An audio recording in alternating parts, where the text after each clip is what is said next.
பப்பாளி பழத்தில் இவ்வளவு மருத்துவ குணங்களா? பப்பாளி பழத்தை அடிக்கடி குழந்தைகளுக்கு கொடுத்து வர உடல் வளர்ச்சி துரிதமாகும். எலும்பு வளர்ச்சி, பல் உறுதி ஏற்படும். பப்பாளி காயை கூட்டாக செய்து உண்டு வர குண்டான உடல் படிப்படியாக மெலியும். தொடர்ந்து பப்பாளி பழத்தை சாப்பிட்டு வர கல்லீரல் வீக்கம் குறையும். பப்பாளி பழத்தை தேனில் தோய்த்து உண்டு வர நரம்புத் தளர்ச்சி குறையும். நன்கு பழுத்த பழத்தை கூழாக பிசைந்து தேன் கலந்து முகத்தில் பூசி ஊறிய பின் சுடுநீரால் கழுவி வர முகச்சுருக்கம் மாறி முகம் அழகு பெறும். பப்பாளி விதைகளை அரைத்து பாலில் கலந்து சாப்பிட நாக்கு பூச்சிகள் அழிந்துவிடும். பப்பாளிக்காயின் பாலை வாய்ப்புண் புண்கள் மேல் பூச புண்கள் ஆறும்.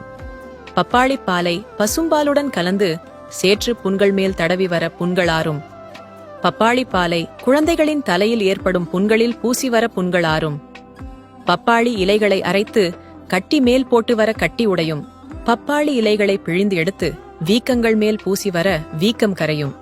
பப்பாளி விதைகளை அரைத்து தேள் கொட்டிய இடத்தில் பூச வலி விஷம் இறங்கும். பப்பாளி காய் குழம்பை பிரசவித்த பெண்கள் உணவில் சேர்த்து வர பால் சுரப்பு கூடும். அனைவருக்கும் பகிருங்கள். உணவே மருந்து பக்கத்தை ஃபாலோ செய்யுங்கள்.